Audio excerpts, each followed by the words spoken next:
The morning sun painted the Montana sky orange and pink as Catherine Mackenzie swept the wooden porch of her trading post. It was 1878, and life on the frontier was never easy, especially for a woman running a business alone. Her thick auburn hair was pulled back in a practical bun, and her calloused hands told the story of 2 years spent building something from nothing. Catherine had never planned to be here. When her father died suddenly from fever, everyone expected her to sell the trading post and move back east to live with relatives, but something about this wild land called to her. Maybe it was the endless sky, or maybe it was just stubborn Scottish pride, but she refused to give up what her father had built. The trading post sat like a lonely island between Fort Benton and the Canadian border. It was a crucial stop for travelers, traders, and anyone brave enough to cross this vast territory. Catherine sold everything from ammunition to coffee, from warm blankets to medicine. She'd learned to be tough, fair, and always ready for trouble. Most days were quiet, with only a few customers stopping by. Some were friendly, others kept their distance. Catherine had grown used to the suspicious looks from certain folks, who thought a woman had no business running a store in such dangerous territory. But she proved them wrong every day, making fair deals and keeping her shelves stocked. 3 months ago, everything changed when a Blackfoot brave walked through her door. He was tall and moved with the quiet confidence of someone completely comfortable in the wilderness. His long black hair was braided with leather strips, and his clothes were a mix of traditional buckskin and traded cloth. What struck Catherine most were his eyes, intelligent, cautious, but not hostile like she'd been told to expect. Most white settlers in the area spoke about the Blackfoot with fear or hatred. They called them dangerous, unpredictable, savage. But the man standing in her store didn't match those descriptions at all. He examined her goods carefully, spoke softly in broken English, and paid fairly for what he needed. "You have good blankets," he said, running his hand over the wool. "My people need warm things for winter." Catherine found herself curious rather than frightened. "Are you from the reservation?" she asked. He shook his head. "My band stays in the old places. We follow the buffalo, live as our fathers did." Over the following weeks he returned regularly. Catherine learned his name was Swift River, and he was one of the best hunters in his tribe. He brought beautifully crafted items to trade, soft leather goods, intricate beadwork, and the finest pelts Catherine had ever seen. His furs were so well prepared that traders from Fort Benton offered top dollar for them. At first, their conversations were purely business. But slowly, Catherine found herself looking forward to his visits. Swift River was intelligent and thoughtful. He asked questions about her goods, about the world beyond the frontier, about books she kept behind the counter. In return, he told her about his people's ways, about reading weather patterns, and about the land she was learning to call home. "You live here alone?" he asked one day, genuine concern in his voice. "My father built this place," Catherine replied. "After he died, everyone said I should leave, but this feels like home now." Swift River nodded with understanding. "The land chooses us sometimes. We do not choose it." Their friendship deepened through small gestures. When Catherine struggled to repair a broken wagon wheel, Swift River showed her a better way to fix it. When he mentioned his sister was sick, Catherine gave him medicine without asking for payment. Trust grew between them like a slow burning fire. One evening in late summer, Swift River arrived just as Catherine was closing the store. Storm clouds gathered overhead, and rain began to fall in heavy drops. "Bad weather coming," he said. "I should go." "Stay until it passes," Catherine offered.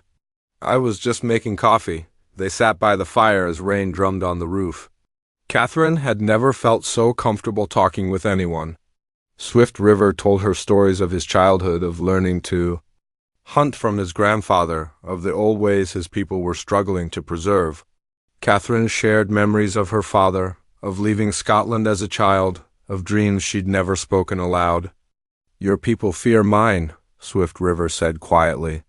"Some do," Catherine admitted, "but fear often comes from not understanding." "And you? Do you fear me?" Catherine looked into his eyes and saw only kindness there. "No, I trust you." That night, marked a turning point?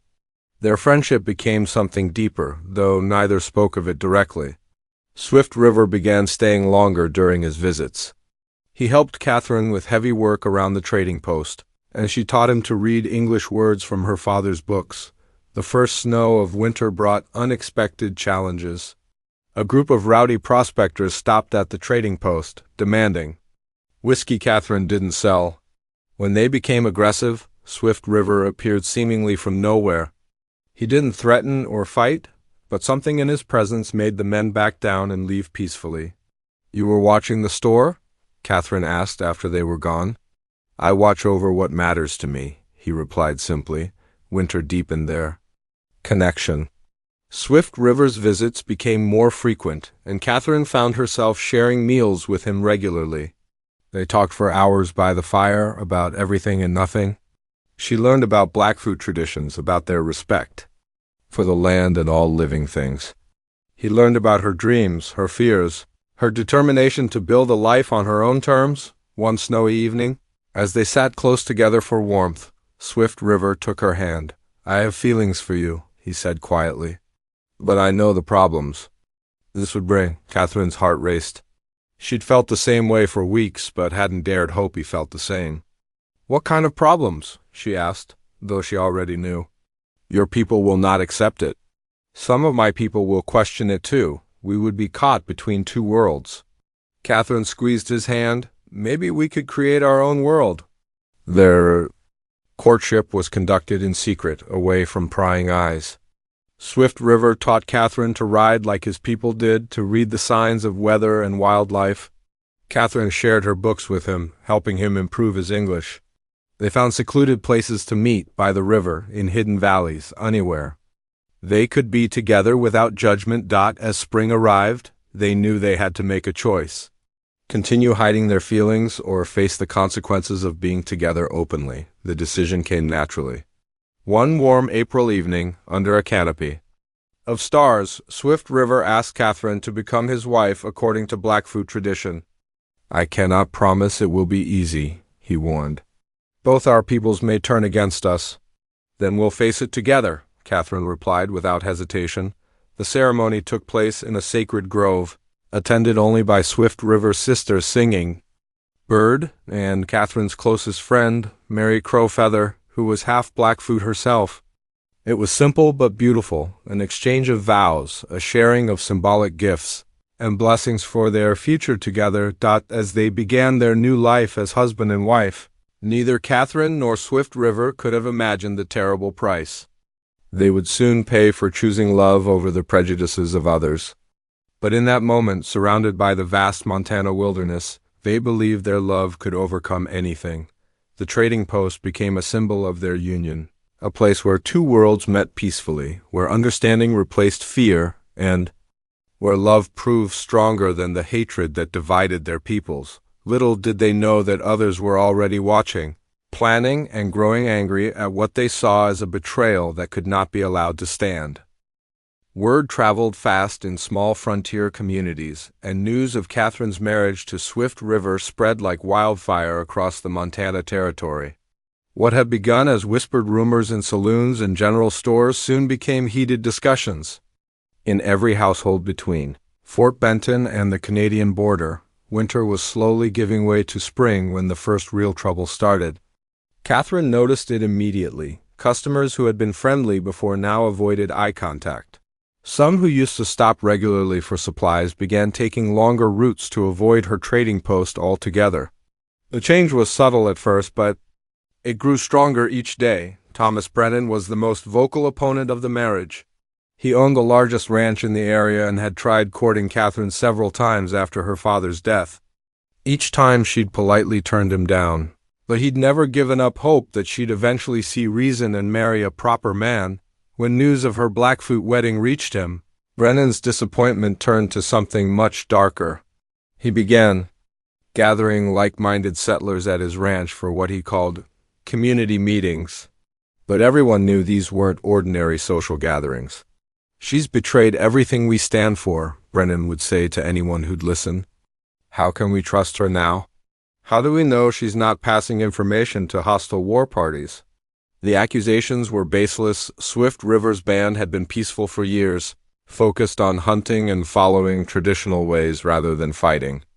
But fear and prejudice don't always listen to facts. Catherine tried to continue business as usual, but the atmosphere around her trading post grew increasingly tense. Customers who did come often made snide remarks or asked pointed questions about her new situation. Some demanded to know if savages were now welcome in her store. "I serve anyone who treats others with respect," Catherine would reply firmly. "Same as I always have." But inside, the constant hostility was wearing her down. She'd expected some disapproval, but the depth of hatred surprised her. These were people she'd known for 2 years, people she'd helped during hard times, people she'd considered neighbors if not friends. Swift River faced his own challenges within the Blackfoot community. While his immediate family supported the marriage, some tribal elders questioned his decision. They worried that his white wife would bring trouble to their people, that soldiers might use the marriage as an excuse to cause problems for the entire band. Old Beaver, one of the most respected medicine men, spoke openly about his concerns during tribal council meetings. "The white settlers are already suspicious of us," he said. "When they look at this woman, they will see betrayal. When they look at us, they will see conspiracy. This marriage may bring danger to our children." Chief Heavy Runner, however, defended Swift River's choice. He'd observed Catherine at the trading post and seen how fairly she treated all customers, regardless of their background. She'd given medicine to sick tribal members without demanding payment and had never cheated anyone. In trade negotiations, "She has shown respect for our ways," the chief said. "Her heart is good. We should judge her by her actions, not by the color of her skin." The tension reached a new level when circuit preacher Ezekiel Morton arrived for his monthly service. Morton was a fire and brimstone type who saw evil in everything that didn't match his narrow view of righteousness. When he learned about Catherine's marriage, he was absolutely furious, standing at his makeshift pulpit in the town's only church. Morton delivered a sermon that would be remembered for years. His voice boomed across the packed building as he spoke about the corruption of Christian women by heathen influences. "The Lord commands us to be separate from the unbelievers," he thundered. "When we allow such unholy unions, we invite God's wrath upon our entire community. The good book tells us that mixing with heathens leads only to destruction." His words found eager ears among settlers who were already angry about the marriage. Morton's religious authority gave them permission to feel righteous about their prejudice. After the service, small groups gathered outside the church, discussing what should be done about the problem. Catherine heard about the sermon from Mary Crow Feather, who'd attended hoping to hear a message of love and acceptance instead of hatred. "They're working people up into a frenzy," Mary warned. "You and Swift River need to be careful." But Catherine refused to hide or change her behavior. She continued running the trading post, continued her marriage, and continued treating everyone with the same fairness she'd always shown. If anything, the opposition made her more determined to prove that love could overcome prejudice. Swift River worried about her safety during his hunting trips. The spring hunting season was crucial for his people. They needed to gather meat for the summer ceremonies and prepare for the months ahead. But leaving Catherine alone at the trading post felt more dangerous with each passing day. "Maybe you should come with me," he suggested one evening as they sat by their fire. "My sister would welcome you in her lodge." Catherine shook her head. "If I run now, they win. This is our home, our business. I won't let fear drive me away." Her stubbornness was both her strength and her weakness. Swift River admired her courage, but worried about her safety. The situation got worse when cattle started disappearing from Brennan's ranch. The likely culprits were wolves or mountain lions. Predators were always a problem in cattle country. But Brennan immediately blamed Blackfoot hunters, claiming they were stealing livestock to feed their families. "This is what happens when we let them get too comfortable around here," he told anyone who'd listen. "Give them an inch, and they'll take everything we've worked for." Marshal Peterson rode out from Fort Benton to investigate the missing cattle, but he found no evidence of human involvement. The tracks were clearly from wild animals, and there were no signs that anyone had driven cattle away from the area. But Brennan wasn't satisfied with the marshal's findings. He wanted someone to blame, and the Blackfoot made convenient targets. The fact that one of their warriors had married a white woman just made it easier to stir up anger against the entire tribe. "They're getting bold," Brennan declared at another of his community meetings. "First they marry our women, then they steal our livestock. What's next? Are we going to wait until they attack our families?" Catherine heard these accusations and tried to defend Swift River's people. She knew they weren't stealing cattle. They had plenty of buffalo and other game to hunt. But her words carried little weight with people who'd already made up their minds. The marshal advised both Catherine and Chief Heavy Runner to keep their people away from each other until tensions cooled down. It was practical advice, but it felt like giving in to the hatred of narrow-minded people. "How long do we hide?" Swift River asked his wife one night. "How long do we let others decide how we live?" Catherine didn't have an answer. She could feel the situation spiraling beyond their control, like a storm gathering strength on the horizon. Every day brought new rumors, new accusations, new reasons for people to hate their marriage. Spring was turning to early summer when Swift River announced he needed to join a hunting party. His brother and 3 other braves were planning a 2-week expedition to gather meat for the upcoming ceremonies. It was important work that couldn't be delayed. "I don't like leaving you alone," he told Catherine. "Not with things the way they are." "I'll be fine," she assured him, though she felt less confident than she sounded. "Mary checks on me regularly, and I've got my rifle if there's real trouble." The night before he left, they held each other close, both sensing that something was building, but neither knowing exactly what. Swift River whispered promises that he'd return quickly, that they'd find a way through the difficulties together. As dawn broke and Swift River rode away with his hunting party, Catherine stood watching until they disappeared over the hills. She had no way of knowing that she'd just seen her husband for the last time, or that the storm they'd both felt approaching was about to break with devastating fury. The morning mist hung low over the valley as Swift River kissed Catherine goodbye. His hunting party was eager to leave early, hoping to reach the best hunting grounds before other bands arrived. Catherine stood in the doorway of their small cabin, watching as the 5 riders disappeared into the rolling hills beyond the trading post. 2 weeks, Swift River had promised. Maybe less if the hunting is good. Catherine nodded and waved, trying to push down the uneasy feeling in her stomach. The tension in the community had been growing stronger each day, and she'd noticed more suspicious looks from the few customers who still visited her store. The first day without Swift River passed quietly enough. A few travelers stopped for supplies, and Catherine kept busy organizing inventory and making repairs around the property. Mary Crowfeather stopped by in the afternoon, bringing fresh bread and staying for coffee. "How are you holding up?" Mary asked, her eyes full of concern. "I'm fine," Catherine replied, though they both knew she was putting on a brave face. "Swift River will be back soon." Mary hesitated before speaking again. "I heard Brennan was asking questions about you in town yesterday, wanting to know when your husband left, how long he'd be gone." Catherine felt a chill run down her spine. "What kind of questions?" "The kind that make me worried," Mary said firmly. "Maybe you should come stay with me until Swift River returns." But Catherine shook her head. "This is my home. I won't be driven away by Thomas Brennan or anyone else." After Mary left, Catherine double-checked the locks on her doors and made sure her father's rifle was loaded and within easy reach.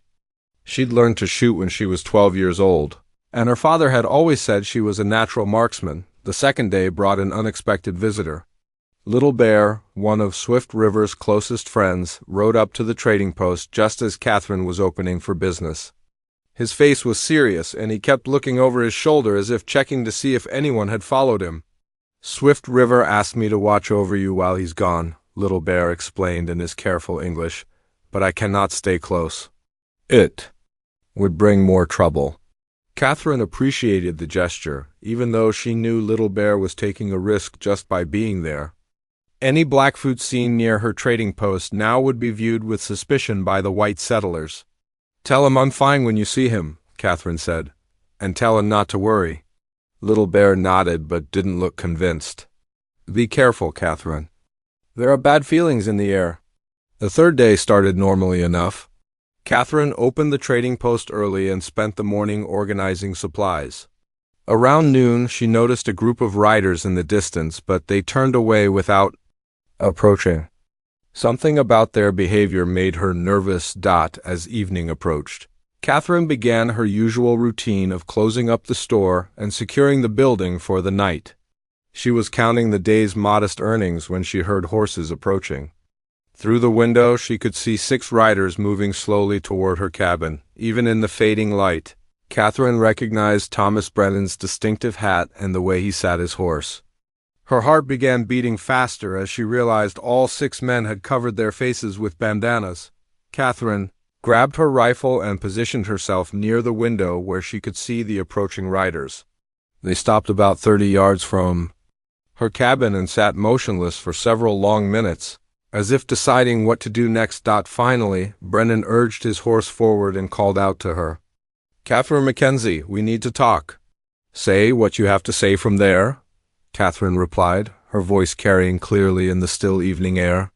And explain why you're hiding your faces like common thieves.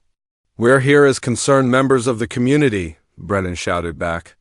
You've made choices that affect all of us, and it's time to set things right. Catherine felt her anger rising. These men had no right to come to her home making demands, especially with their faces covered like cowards. This is my property. She called back, You have no business here. I suggest you leave before someone gets hurt. The only person who's going to get hurt is you if you don't listen to reason, another voice added. Catherine thought it might be Peterson, the blacksmith, but she couldn't be sure with the bandana covering his face. Brennan dismounted and began walking slowly toward the cabin, his hands held out to show he wasn't holding a weapon. The other 5 men remained on their horses but spread out to surround the building. We're offering you one last chance to do the right thing, Brennan said as he got closer. Renounce this unholy marriage. Come back to your senses and rejoin civilized society. We'll help you start over somewhere else, somewhere decent folks won't know about your mistake. Catherine's grip tightened on her rifle. My marriage is not a mistake, and it's none of your business. Swift River is a good man, better than any of you. He's a savage. Brennan exploded, his calm facade dropping away. And you're a traitor to your own race. Your father would be ashamed of what you've become. Don't you dare speak about my father, Catherine snapped back. He taught me to judge people by their character, not the color of their skin, something you clearly never learned. The standoff continued for several tense minutes. Catherine could feel sweat beading on her forehead despite the cool evening air. She kept the rifle trained on Brennan while watching the other riders out of the corner of her eye. Last chance, Catherine, Brennan said, his voice taking on a dangerous edge. Walk away from this madness or face the consequences. The only madness here is yours, Catherine replied firmly. Now get off my land before I start shooting. Brennan's face twisted with rage. He turned and walked back toward his horse, speaking in low, urgent tones with the other men. Catherine couldn't hear what they were saying, but their body language told her the conversation wasn't going in her favor. Suddenly, Brennan spun around and shouted, If you won't listen to reason, maybe you'll listen to this.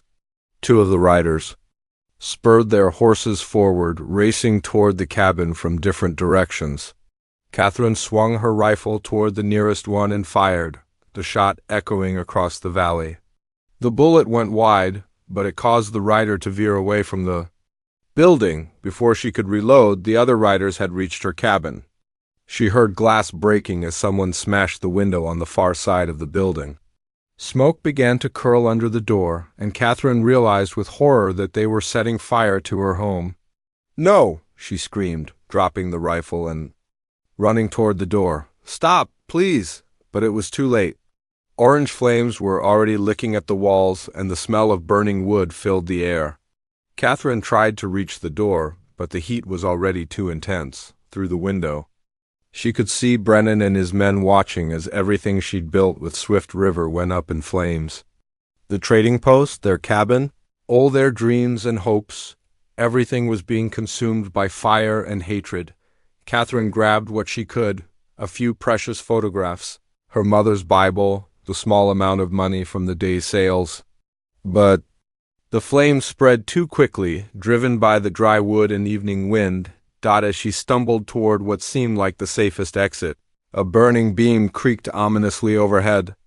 Catherine looked up just in time to see it break free and crash down, blocking her path to safety.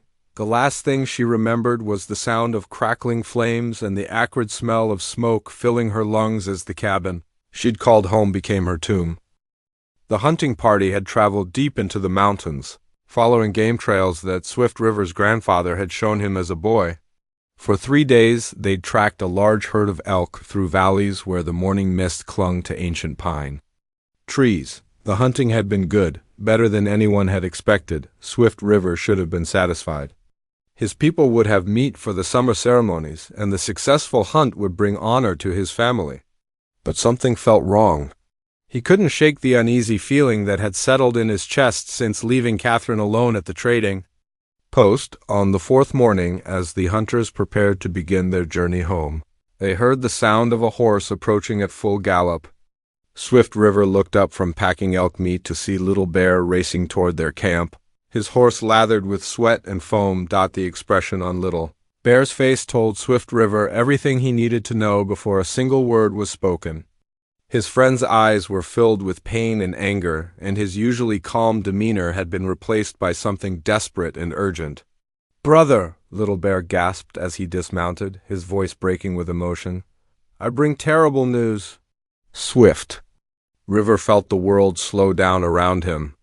The morning sounds of the forest, birds singing, wind rustling through leaves, his companions talking quietly, all seemed to fade away as he focused entirely on his friend's face.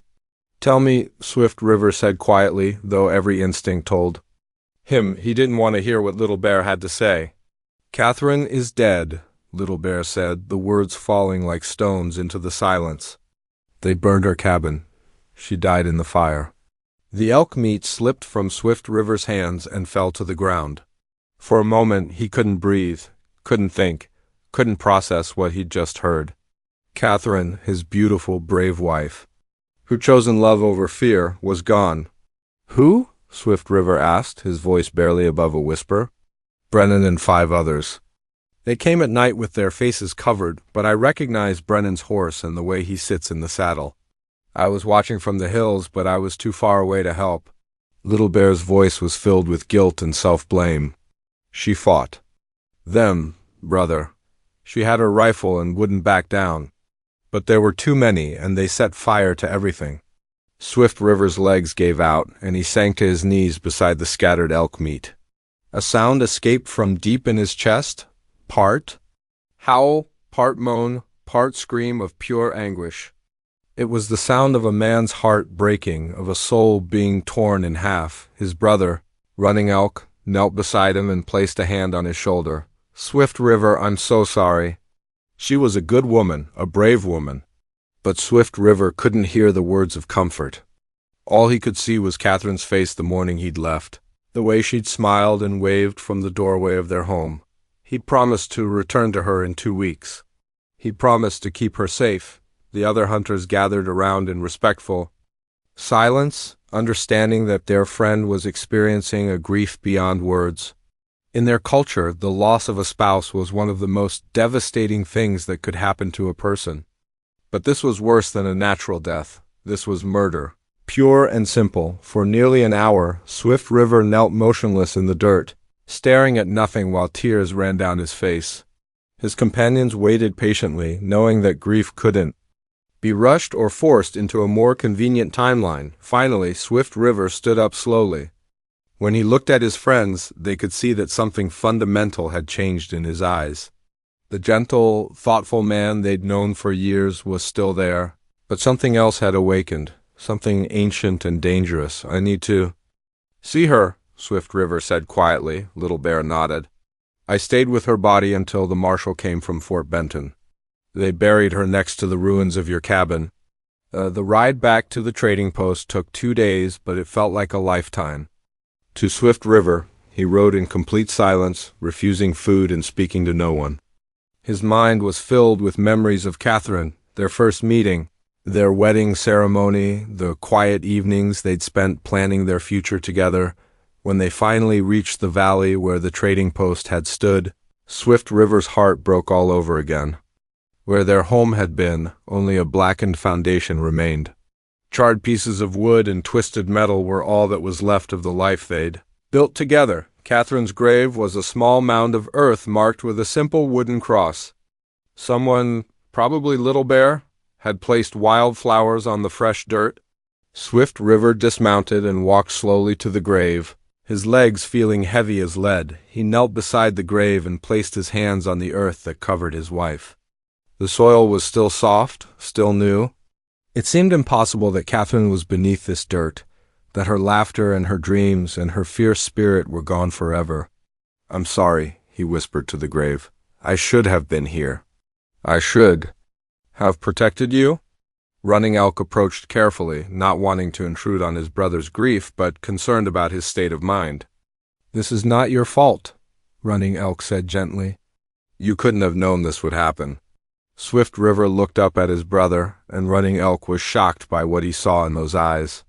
All the gentleness, all the peaceful wisdom that had made Swift River such a respected member of their community had been burned away. What remained was raw pain and a thirst for justice that bordered on madness. "They murdered her because she loved me," Swift River said, his voice flat and emotionless. "They killed her because she saw past the color of my skin to the man underneath.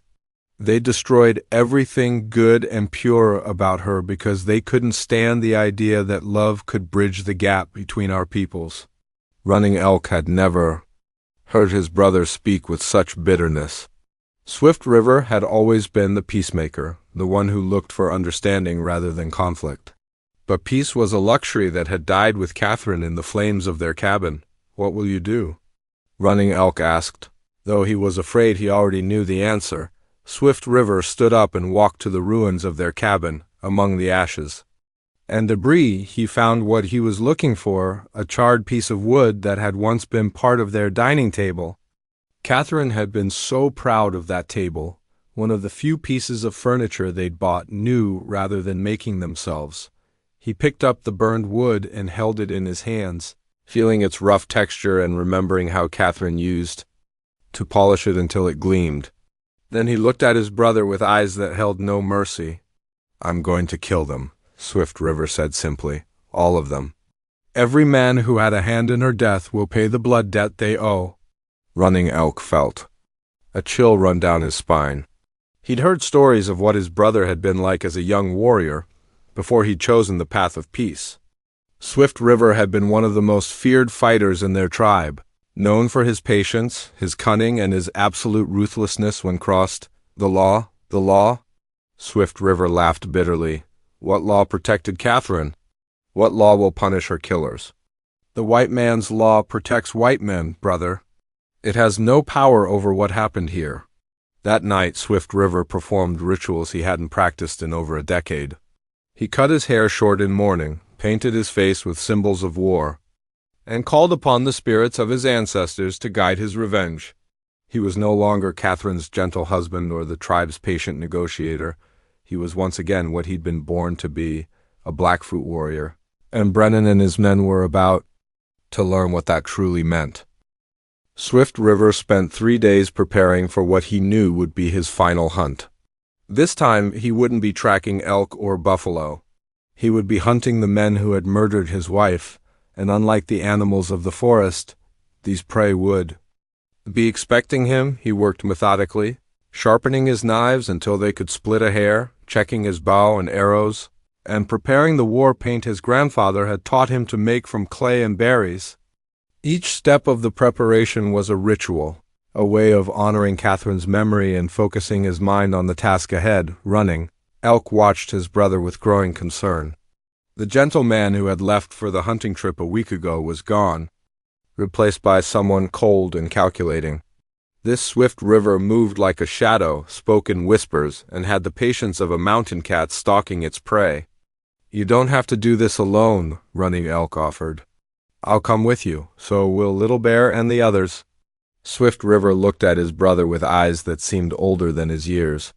"This is my burden to carry. Catherine was my wife, my responsibility.